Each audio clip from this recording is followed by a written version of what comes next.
दोस्तों, आप देख रहे हैं एग्ज़ाम टूल्स चैनल और आज इस वीडियो में हम बताने वाले हैं कोऑर्डिनेट ज्योमेट्री क्लास 10 का एनसीईआरटी बुक का एक्सरसाइज 7.4। जैसा कि 7.4 में लिखा हुआ है ऑप्शनल, मतलब आप इसको बना भी सकते हैं, इसको छोड़ भी सकते हैं, लेकिन क्वेश्चन मेनली इसी तरह से आते हैं। एग्ज़ाम में इसी तरह के क्वेश्चंस आते हैं और ये क्वेश्चन कर लेने से आप जितना भी कोऑर्डिनेट ज्योमेट्री पढ़े उसका सब का रिवीजन हो जाएगा। तो अगर आप मैथ में इंटरेस्ट रखते होंगे तो इसको ज़रूर बनाएंगे। तो चलिए इसका पहला क्वेश्चन से स्टार्ट करते हैं। पहला क्वेश्चन थोड़ा हटके है, जो अभी तक आपने इस तरह के क्वेश्चन नहीं सोल्व किए होंगे इसमें। तो चलिए देखते हैं क्या है क्वेश्चन। जैसा कि क्वेश्चन आपको ऊपर दिख रहा है बोर्ड पे इंग्लिश में और नीचे हिंदी में है। तो determine the ratio in which the line 2x + y - 4 = 0 divides the line segment joining the points a इतना b इतना। मतलब एक लाइन सेगमेंट है AB, उसका कोऑर्डिनेट दिया हुआ है और उसको एक लाइन जिसका कि इक्वेशन दिया हुआ है। लाइन का इक्वेशन आप आगे 11th में पढ़ेंगे कि लाइन का इक्वेशन होता है general equation ax + by + c = 0। तो वही जनरल इक्वेशन फॉर्म में यहाँ पे दिया हुआ है। अभी बस ये जानिए कि ये एक लाइन का इक्वेशन है और ए बी कोई पॉइंट है जिससे कोई लाइन बन रहा है। तो दो लाइन जहाँ मिलेगा तो एक पॉइंट पे कट करेगा। अगर दोनों लाइन कट कर रहा है एक पॉइंट पे, तो पूछ रहा है कि किस रेशियो में वो लाइन है जो किस रेशियो में इसको डिवाइड कर रहा है। तो चलिए ये पॉइंट दिया है तो इसको पहले लाइन बना लेते हैं। तो ए है यहाँ पे कितना 2 - 2 और यहाँ बी है 3 7। ए बी को मिला दीजिए, ए बी को मिला दीजिए। अब कोई लाइन है ये 2x + y - 4 = 0। ये इसको काट रहा है कहीं पे। चलिए ये कोई लाइन होगा, ये कोई लाइन होगा जो कि पॉइंट P पे काट रहा है इसको। इस लाइन का इक्वेशन है 2x + y - 4 = 0। अब P पॉइंट पे काट रहा है। तो जैसा कि सेक्शन फार्मूला में आपको बताए थे हम लोग कि अगर कोई पॉइंट निकालना है, एक लाइन के बीच में कोई पॉइंट, ये पॉइंट इस लाइन को दो भाग में डिवाइड कर रहा है, दो पार्ट में डिवाइड कर रहा है। तो इस पॉइंट का कोऑर्डिनेट निकालना है। तो इस पॉइंट को अगर हम मान लें कि ये k/1 में डिवाइड कर रहा है तो हम इस पॉइंट का कोऑर्डिनेट निकाल लेंगे। तो k/1 में अगर डिवाइड करता था तो उसका फॉर्मूला होता था कि अगर कोई लाइन को, ये पॉइंट P है जो k/1 में डिवाइड कर रहा है, तो P पॉइंट का जो x y कोऑर्डिनेट होता था वो होता था kx2 + x1 / k+1 और k/2 + y1 / k+1। ये होता था। हम लोग सेक्शन फार्मूला में पढ़े थे और अगर आप नहीं देखे हैं ये फार्मूला, आप नहीं ये वीडियो देखे हैं तो पीछे जाके वीडियो देख लीजिए। हमारे प्लेलिस्ट में पड़ा हुआ है सेक्शन फार्मूला से वीडियो, वो उसे आप देख लीजिए। उसमें इसका डेरिवेशन वगैरह सब किया हुआ है।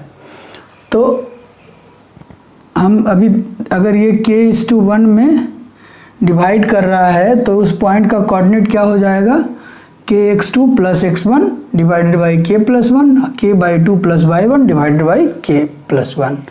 तो हमें इससे निकाल लेते हैं कि इसका कोऑर्डिनेट क्या होगा। तो P का अगर मान लेते हैं ये xy पॉइंट है, xy पॉइंट है, तो P का xy अगर कोऑर्डिनेट निकालना हो तो kx2 x2 3 हो गया, तो मतलब 3k और प्लस x1 2 हो गया + 2 / k+1। k का वैल्यू हमें पता नहीं है तो k के जगह पे k ही रख दिए हैं। और बाई कोऑर्डिनेट क्या हो जाएगा k/2, तो k/2 7 हो गया बाई 2, तो मतलब 7k अब प्लस है बाई 1, तो बाई 1 यहाँ -2, तो प्लस इंटू माइनस माइनस हो जाएगा, तो -2k + 1। अब हमें ये p का xy कोऑर्डिनेट k के रूप में पता हो गया है। अब एक और कंडीशन दिया है कि ये जो लाइन है इस पॉइंट पे इसको काट रहा है, तो यानी कि ये पॉइंट है जो इस लाइन पे भी ये पॉइंट है, तो यानी इस इक्वेशन को भी सर्टिफाई करेगा ये वाला पॉइंट। तो अगर इस इक्वेशन को सर्टिफाई करेगा, कैसे देखेंगे कि इस इक्वेशन को सर्टिफाई करेगा, अगर हम x के जगह पे इसका x कोऑर्डिनेट, y के जगह पे इसका y कोऑर्डिनेट पुट कर दें, तो ये इक्वेशन जो है वो सर्टिफाई हो जाएगा। ये इक्वेशन में वैल्यू पुट करें तो इस वैल्यू को भी ये इक्वेशन फॉलो करेगा। तो हो जाएगा क्या, इस इक्वेशन में वैल्यू पुट करते हैं p का, तो वैल्यू पुट करेंगे तो इक्वेशन क्या है 2x + y - 4 = 0 है। अब x के जगह पे वैल्यू पुट कर देंगे 2 × 3k + 2 अब y k + 1, अब प्लस y के जगह पर क्या हो जाएगा 7k - 2 by k + 1 अब -4 = 0। तो इस तरह से क्या हो जाएगा, इस तरह से k का वैल्यू निकल जाएगा। कैसे, ये देखिए, ये हो जाएगा 6k + 4 divided by k + 1 plus 7k - 2 divided by k + 1 -4 = 0। यहाँ पे एलसीएम ले लेंगे, तो यहाँ पे एलसीएम ले लेंगे तो क्या हो जाएगा k + 1 और यहाँ 6k + 4 प्लस 7k - 2 और ये हो जाएगा -4 × k + 1 = 0। दैट इम्प्लाइज क्या हो जाएगा 6k 7k हो जाएगा 13k +4 - 2 +2 अब माइनस इसको तोड़ देंगे -4k और -4 = ये k + 1 इधर चला जाएगा, 0 से मल्टीप्लाई हो जाएगा तो हो जाएगा 0। अब क्या हो जाएगा 13k - 4k that implies 13k - 4k हो जाएगा 9k = -4 और +2 मतलब 9k - 2 = 0 और इसको लिख सकते हैं 9k = 2 दैट इम्प्लाइज k = 2/9 यानी k का वैल्यू जो है वो 2/9 आ गया। तो k का वैल्यू अगर 2/9 आ गया तो ये कितने रेशियो में k:1 माने थे रेशियो, तो 2/9:1 दैट इम्प्लाइज 2:9 मतलब 2:9 के रेशियो में डिवाइड करेगा। तो इस तरह से हमें लाइन का इक्वेशन पता था, इक्वेशन में इस पॉइंट का xy कोऑर्डिनेट पुट कर दिए तो हमारा k का वैल्यू निकल गया और k का वैल्यू ही निकालना था। अब जब k का वैल्यू निकल गया तो पॉइंट का वैल्यू निकाल सकते हैं यहाँ से, अगर दिया होता पॉइंट का वैल्यू निकालने के लिए तो, लेकिन हमें तो सिर्फ रेशियो पूछ रहा था, बस रेशियो जानना था, तो रेशियो ये हो गया 2:9, यही हो जाएगा रिक्वायर्ड आंसर। तो इस तरह से देखिए कि ये कुछ डिफरेंट क्वेश्चन था जो अभी तक हम लोग कोऑर्डिनेट ज्योमेट्री में नहीं देखे थे इस तरह का क्वेश्चन। तो चलिए अब नेक्स्ट क्वेश्चन देखते हैं। तो दूसरा क्वेश्चन देखते हैं। दूसरा क्वेश्चन कह रहा है find the relation between x and y if the point x by 1, 2 and 7, 0 are collinear. Collinear point का तो हम लोग पहले ही कर चुके हैं सॉल्यूशन, तो इसमें भी कोलिनियर से ही है क्वेश्चन और कह रहा है यहाँ पे find the relation between x and y, मतलब x एंड y के बीच में रिलेशन हमको निकालना है, वैल्यू नहीं निकालना है, हमें रिलेशन निकालना है। रिलेशन निकालना है x और y के बीच में, जबकि ये तीनों पॉइंट है जो कोलिनियर है। तो कोलिनियर पॉइंट दिखाने का आपके पास दो तरीका है। एक तो कि आप ये तीनों पॉइंट से बना हुआ ट्रायंगल का जो एरिया है वो 0 कर दें, एरिया ऑफ ट्रायंगल का फार्मूला आपको पता है, और एरिया ऑफ ट्रायंगल का फार्मूला ये तीनों पॉइंट से बना हुआ अगर जीरो कर दें तो कोलिनियर पॉइंट हो जाएगा, और नहीं तो डिस्टेंस फार्मूला से भी कर सकते हैं। ये अगर ये तीनों पॉइंट ए बी सी है तो ए बी अब plus B C is equal to A C अगर हो जाता है तो भी कोलिनियर हो जाएगा। तो हमारे पास जब ट्रायंगल का फार्मूला है तो एक ही फार्मूला में निकल जाएगा। तो चलिए ट्रायंगल का फार्मूला से ही कोलिनियर साबित कर लेते हैं। अगर आप लोग उसको आगे ट्राई करेंगे तो डिस्टेंस फार्मूला से भी करके देख सकते हैं। चलिए यहाँ पे ट्रायंगल के फार्मूला से करते हैं। तो जहाँ तक आपको पता होगा ट्रायंगल का फार्मूला क्या होता है, area of triangle is equal to होता है half x1 y 2 minus y 3 plus x2 y 3 minus y 1 plus x3 y 1 minus y 2। ये होता है एरिया ऑफ ट्रायंगल। इसको याद करने का तरीका, अगर x1 है तो 1 वाला क्वांटिटी छोड़ के दूसरे में बाई देखेंगे। x1 है तो बाई 2 माइनस बाई 3, अगले से x1 है तो x1 वाला छोड़ के बाई 1 छोड़ के बाई 2 माइनस बाई 3। उस तरह x2 है तो बाई 3 माइनस बाई 1। उसी तरह x3 है तो x3 छोड़ के अगला पे जाएंगे तो कौन आ जाएगा, बाई 1 आ जाएगा, तो बाई 1 माइनस बाई 2। तो ये हो जाएगा एरिया ऑफ ट्रायंगल। अब एरिया ऑफ ट्रायंगल से अगर इसको ये अगर पॉइंट ए, ई पॉइंट बी और ये पॉइंट सी मान लें, ए बी सी ट्रायंगल है, तो अगर ए बी सी का एरिया 0 कर दें तो पॉइंट कोलिनियर हो जाएगा। तो निकालते हैं area of triangle is equal to हो जाएगा क्या, हाफ इंटू x1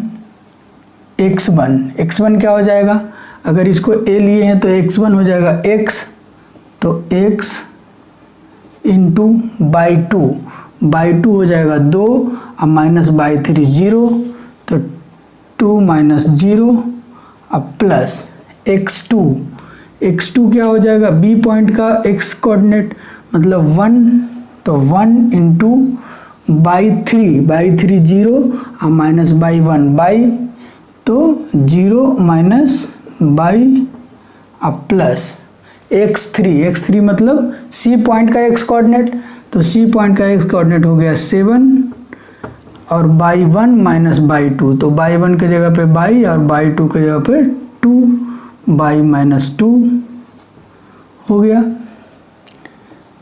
इस तरह से हो जाएगा। ये कितना के बराबर हो जाएगा, एरिया ऑफ ट्रायंगल।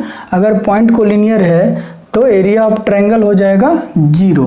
ये हम एरिया ऑफ ट्रायंगल चैप्टर में जो प्रॉब्लम सॉल्यूशन किए थे उसमें बताए थे कि अगर कोई कोलिनियर पॉइंट है तो उससे बना हुआ ट्रायंगल का एरिया 0 हो जाएगा। तो एरिया ऑफ ट्रायंगल 0 है, ये हमें पता है। अब हमें इधर इसका कैलकुलेशन करना है, तो हाफ इंटू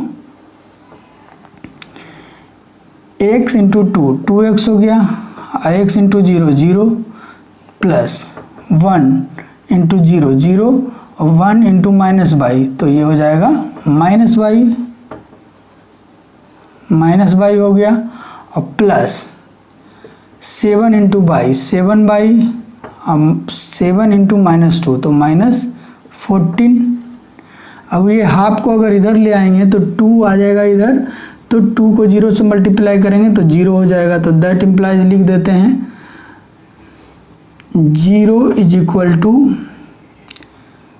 2x और माइनस बाई प्लस 7 बाई, तो 6 बाई, तो 2x plus 6 y minus 14 is equal to 0 है। इसी को दैट इम्प्लाइज लिख सकते हैं, 2 कॉमन ले लेंगे तो 2 into x plus 3 y minus 7 बराबर 0, और 2 उधर जाके वो भी 0 हो जाएगा, तो x plus 3 y minus 7 is equal to 0। यही रिक्वायर्ड रिलेशन हो गया, x और y में रिलेशन हो गया। वैल्यू यहाँ निकालना नहीं था, सिर्फ रिलेशन निकालना था। तो बस एरिया ऑफ ट्रायंगल 0 किए, 2 लाइन में आंसर आ गया। इस तरह से कोलिनियर करते डिस्टेंस फार्मूला से, तो डिस्टेंस फार्मूला से भी AB plus BC equal to AC कर देते तो भी आ जाता। तो इस तरह से 2 नंबर क्वेश्चन सॉल्व हो गया। अब नेक्स्ट क्वेश्चन देखते हैं। हाँ, तो नेक्स्ट क्वेश्चन देखते हैं। नेक्स्ट क्वेश्चन कह रहा है find the centre of a circle passing through the point 6 - 6 3 - 7 and 3 3। मतलब 3 पॉइंट दिया हुआ है। जैसा कि आप लोग पिछले क्लासेज में 9th में पढ़े होंगे कि कोई भी सर्किल को डिफाइन करने के लिए 3 पॉइंट चाहिए। तो अगर उसके पेरीफेरी पे 3 पॉइंट है, उस तीनों पॉइंट को ये बता रहा है कि 3 पॉइंट उसके पेरीफेरी पे है। तो अब हमको उसका सेंटर निकालना है, मतलब सर्किल का जो केंद्र है, वृत्त का केंद्र निकालना है, जबकि ये तीनों पॉइंट उस सर्किल पे लाई कर रहा है, उस सर्किल पे है। तो मतलब इसका ये कह रहा है कि कोई सर्किल है और इस पे तीनों पॉइंट है, कहीं ये मान लीजिए 6 - 6 है, ये मान लीजिए 3 - 7 है और यहाँ पे 3 3 है, कहीं पे तीनों पॉइंट है। अब इस सर्किल का सेंटर निकालना है। तो जैसा कि देख रहे हैं तीनों पॉइंट कहीं भी सर्किल पे होगा, तो ये सेंटर अगर O है तो इस सेंटर से इस सर्किल के पेरीफेरी पर का पॉइंट यानी रेडियस बता रहा है, सब रेडियस है, ये भी रेडियस है, ये भी रेडियस है, ये भी रेडियस है, और सर्किल का रेडियस तो बराबर ही होगा। तो मतलब अगर पॉइंट का नाम दे दें, इसका A, इसका B, इसका C, तो यानी हो जाएगा OA = OB = OC = R। मतलब इसका रेडियस है, यानी तीनों बराबर है आपस में। तो चलिए इसी को बराबर को ही यहाँ पे इक्वेट कर देते हैं, तो हमारा सेंटर निकल जाएगा। तो अगर बराबर है तो कह सकते हैं कि डिस्टेंस फार्मूला से अगर OA = OB है तो OA = OB निकाल देते हैं। OA का मतलब हो गया OA। अगर इसका कोऑर्डिनेट x y ले लेते हैं तो OA निकालने के लिए x - 6 और प्लस y + 6 का स्क्वायर = OB। OB मतलब ये OB, तो x - 3 का स्क्वायर, x - 3 का square plus y minus into minus plus y + 7 का स्क्वायर। इस तरह से ये इक्वल होगा। अभी हम इसको निकाल देते हैं, इसको सोल्व कर देते हैं, तो क्या हो जाएगा x - 6 का स्क्वायर, तो x² plus 36 - 12x plus y² plus 36 plus 12y = x² - 6x और प्लस 9 अब plus y² plus 49 plus 14x। इस तरह से a + b का होल स्क्वायर आपको पता होगा, a² plus b² plus 2ab, और a - b का whole square = a² - 2ab plus 2ab plus b²। इस तरह से पता होगा, उसी पे तोड़ दिए हैं। a - b के होल स्क्वायर, a + b के होल स्क्वायर, a - b के होल स्क्वायर, a + b के होल स्क्वायर, इस तरह से तोड़ दिए उस पर। तो हो जाएगा x² से x² कैंसिल, y² से y² कैंसिल। अब क्या होगा, और कुछ कैंसिल होगा नहीं। चलिए तो निकाल देते हैं, और आगे क्या होगा -12x अब प्लस 12y, तो 36 - 12x plus 36 plus 12y = -6x plus 9 plus 14y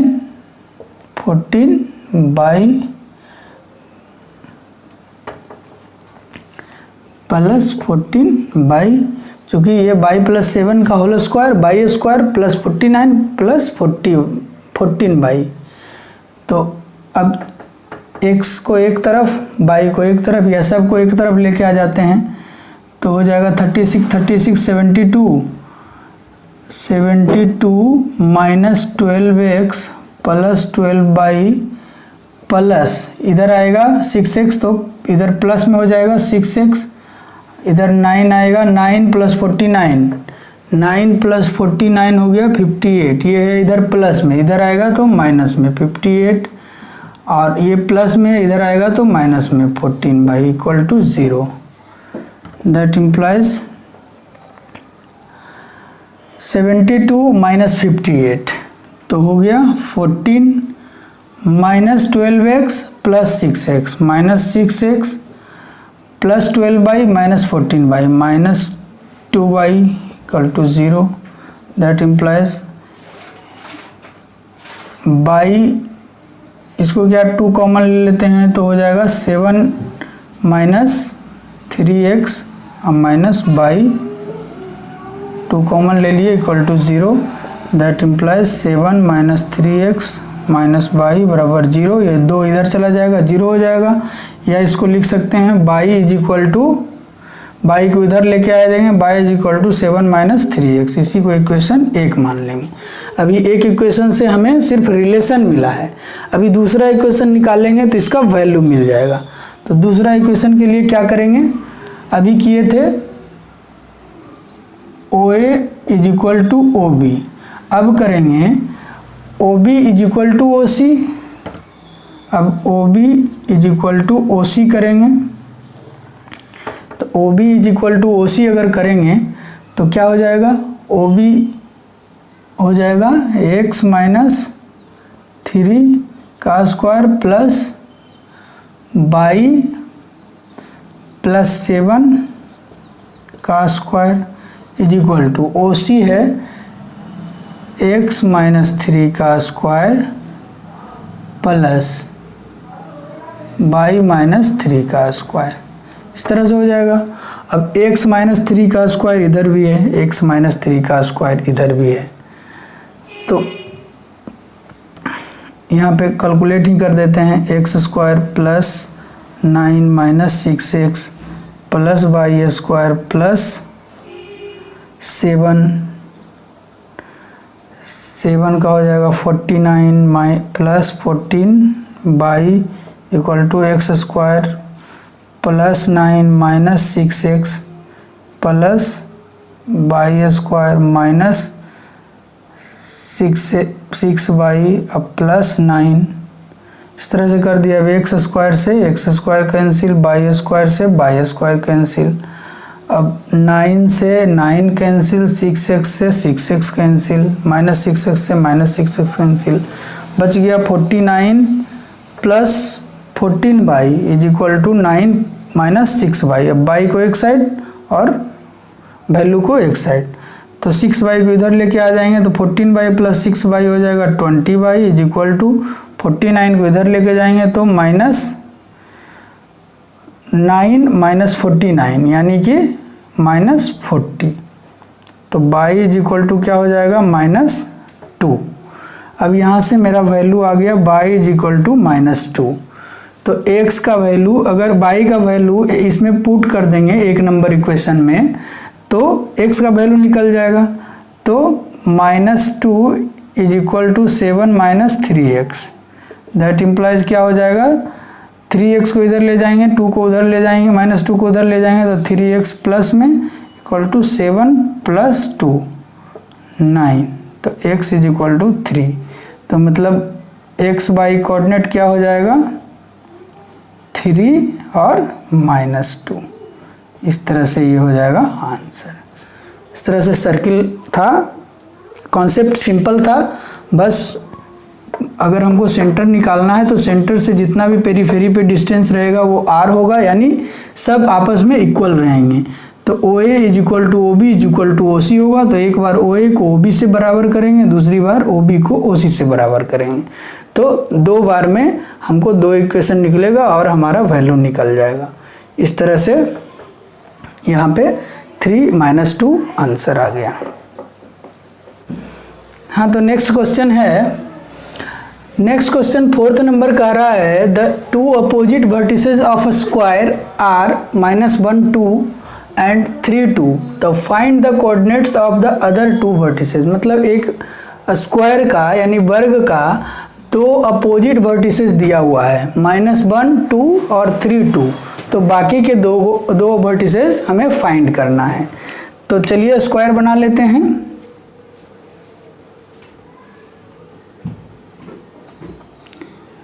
ABCD square बन गया। ए का कोऑर्डिनेट दिया है -1 2 और अपोजिट वर्टिसेस मतलब B का नहीं दिया है, C का दिया है 3 2।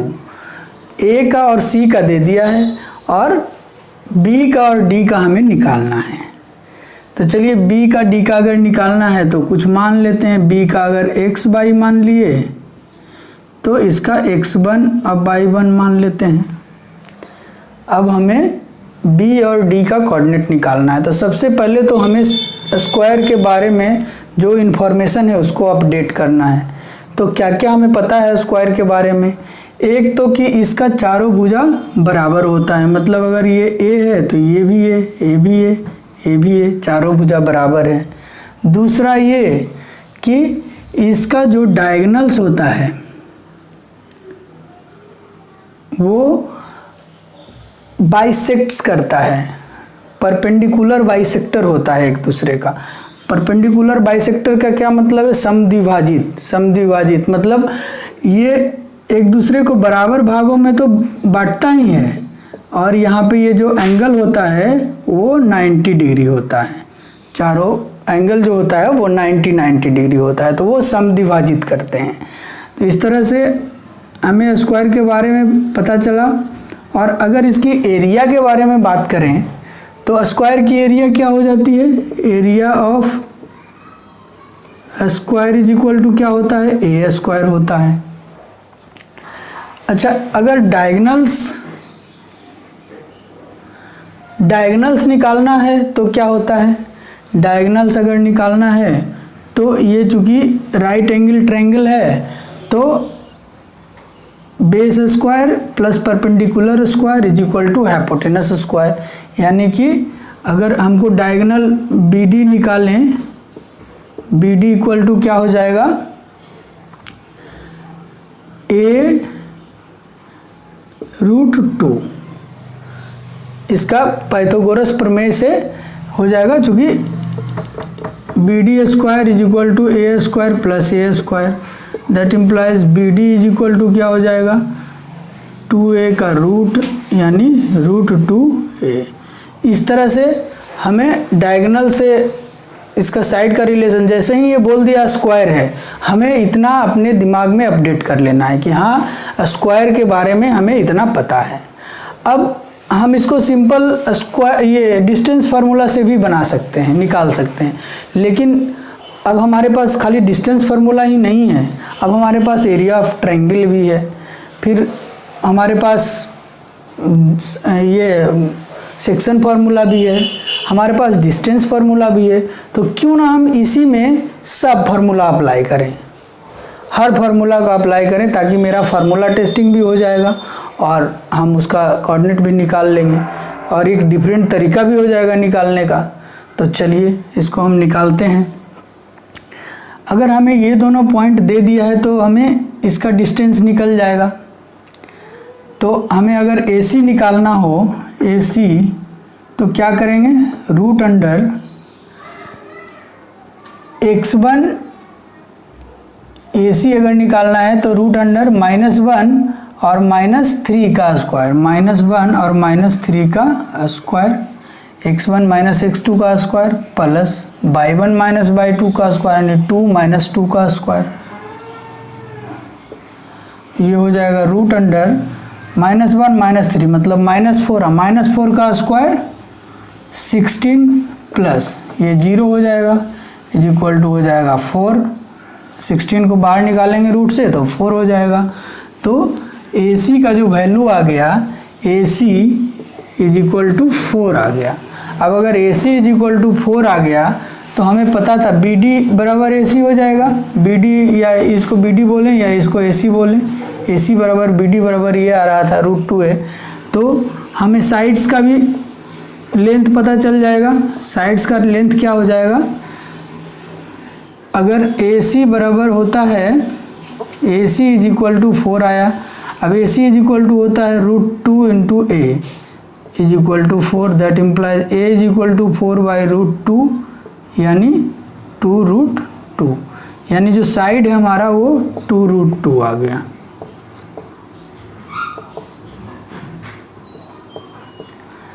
ये भले एक क्वेश्चन है लेकिन इसमें हमारा पूरा स्क्वायर का जो इन्फॉर्मेशन है वो सब हम कलेक्ट कर रहे हैं कि क्या क्या हो सकता है। तो चलिए इसका साइड्स भी हमें पता चल गया। अब क्या करेंगे, अब साइड्स निकाल लिए, ये तो डिस्टेंस फार्मूला का यूज हो गया। अब क्या करेंगे, सेक्शन फार्मूला का यूज। तो सेक्शन फार्मूला से आपको पता है कि ये जो है वो AC का ये पॉइंट O अगर दे दें तो ये O पॉइंट है जो मिड पॉइंट है। तो मिड पॉइंट का फार्मूला क्या होता है, मिड पॉइंट सेक्शन फार्मूला में हम लोग पढ़े थे मिड पॉइंट का फार्मूला x1 प्लस x2 बटा 2 अब y1 प्लस y2 बटा 2। तो क्या हो जाएगा यहाँ पे O का xy कोऑर्डिनेट क्या हो जाएगा, O का कोऑर्डिनेट हो जाएगा 3 प्लस 3 माइनस प्लस नहीं -1/2 और 2 प्लस 2/2। तो ये हो जाएगा 3 - 1 मतलब 2/2 1 और 4/2 2, यानी O का जो कोऑर्डिनेट हो जाएगा वो हो जाएगा 1 और 2। अब इसी तरह से अगर हम BD का लें तो BD के लिए भी O है जो मिड पॉइंट है। तो अगर BD के लिए O का कोऑर्डिनेट निकालें तो यहाँ पे क्या हो जाएगा, O का xy क्या हो जाएगा, x1 plus x1 plus x बटा 2 और y1 प्लस y बटा 2 ये हो जाएगा। जबकि हमको पता है कि xy कोऑर्डिनेट इसका क्या है 1 और 2 है, is equal to x1 plus x बटा 2 और y1 प्लस y बटा 2। अब यहाँ से हम निकाल देंगे x1 प्लस x बटा 2 इज इक्वल टू 1 हो जाएगा, x1 प्लस x बटा 2 इज इक्वल टू 1 हो जाएगा। तो x1 plus x is equal to क्या हो जाएगा 2 हो जाएगा, ये इक्वेशन 1 मान लेते हैं। उसी तरह y1 प्लस y बटा 2 y1 प्लस y बटा 2 इक्वल टू 2 हो जाएगा। तो that implies y1 plus y is equal to क्या हो जाएगा 2 इंटू 2 4, इसको इक्वेशन 2 मान लेते हैं। अब जो है अब इसका काम तो हो गया है तो इसको हटा देते हैं। अब क्या करना है, अब हमारा डिस्टेंस फार्मूला यूज हो गया, सेक्शन फार्मूला यूज हो गया। अब क्या करना है, अब एरिया ऑफ ट्रायंगल भी यूज करेंगे। अब चूंकि इसका साइड 2√2 है तो एरिया क्या हो जाएगा, area of square ABCD is equal to क्या होता है A स्क्वायर, तो इज इक्वल टू 2√2 का होल स्क्वायर। अब ये हो जाएगा 2√2 यानी 8 square meter square unit, 8 square unit. अब जब ये 8 स्क्वायर यूनिट है तो आप देख रहे हैं कि जब ये इसका डायगोनल्स खींचे हैं तो ये 4 इक्वल ट्रायंगल में डिवाइड कर दिया। अब जब 4 इक्वल इस एरिया को 4 इक्वल एरिया में डिवाइड कर दिया, 4 इक्वल ट्रायंगल कहें या 4 इक्वल एरिया कहें, तो 4 इक्वल एरिया में अगर डिवाइड कर दिया और टोटल एरिया 8 है तो ये 2 होगा, ये 2 होगा, ये 2 होगा, ये 2 होगा, चारों ट्रायंगल का एरिया 2 2 2 करके होगा। अब हमें कोई भी ट्रायंगल में जैसे ये पता है, इस ट्रायंगल में हमें इस जैसे ट्रायंगल DOC ले लें तो D का कोऑर्डिनेट पता नहीं है, O का कोऑर्डिनेट पता है और C का कोऑर्डिनेट पता है और एरिया पता है। तो हमें इससे अगर एरिया ऑफ ट्रायंगल निकालें तो इसमें x1/1 में से किसी का वैल्यू आ जाएगा। तो चलिए एरिया ऑफ ट्रायंगल DOC क्या हो जाएगा, जैसा कि आपको पता है एरिया ऑफ ट्रायंगल क्या होता है, एरिया ऑफ ट्रायंगल होता है half into x1 y 2 minus y 3 plus x2 y 3 minus y 2 by 3 minus y 1 plus x3 y 1 minus y 2। ये होता है एरिया ऑफ ट्रायंगल। अब इसमें क्या करेंगे, वैल्यू पुट करेंगे। अब यहाँ पे जो ट्रायंगल बन रहा है वो है डी सी ओ। ओ का कोऑर्डिनेट है 1 2 और डी का कोऑर्डिनेट है x1 बाई 1 और सी का कोऑर्डिनेट है 3 2। तो निकाल देते हैं। हाफ इंटू एरिया है 2, हाफ इंटू x1 अगर ले लेते हैं x1 तो हो जाएगा 2 माइनस 2 प्लस x2 मतलब 1 ले लेते हैं तो हो जाएगा 2 माइनस y1 अब प्लस x3 मतलब 3 ले लेते हैं तो हो जाएगा y1 माइनस 2 इक्वल टू यहाँ पे क्या हो जाएगा, यहाँ पे हो जाएगा 2। एरिया ऑफ DOC है जो 2 है।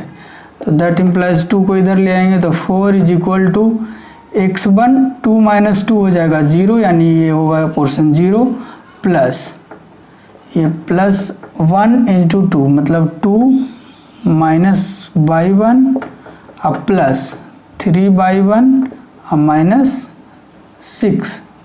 ये आया मेरे पास।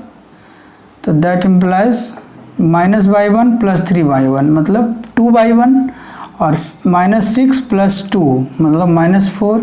तो 4 इक्वल टू माइनस 4 अब plus 2 by 1 that implies minus 4 को इधर लेके आएंगे तो प्लस 4 मतलब 2 by 1 is equal to 8 by 1 is equal to हो जाएगा 4।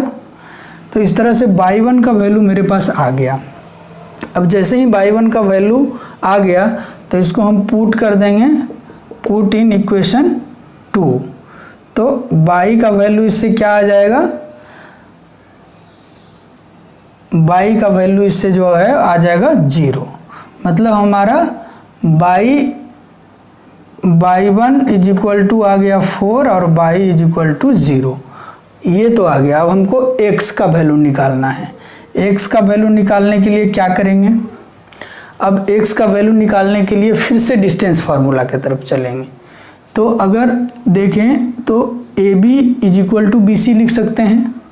तो AB का डिस्टेंस फार्मूला में क्या होगा, AB is equal to BC लिख सकते हैं।